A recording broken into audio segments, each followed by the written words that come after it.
దుఃఖంతో నానావిధ పాపకర్మలు చేసి వారి వారి కర్మానుసారంగా అతి దుఃఖముచే జీవయాత్ర గడుపుతున్నారు.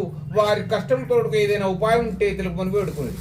అది విని సూత మహాముని ఈ విధంగా చెప్పసాగాను.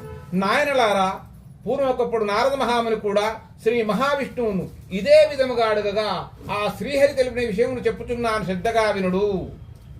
పూర్వం ఒకప్పుడు నారద మహాముని సకల లోకములు తిరుగుతూ మార్గమున భూలోకమునకు వచ్చెను.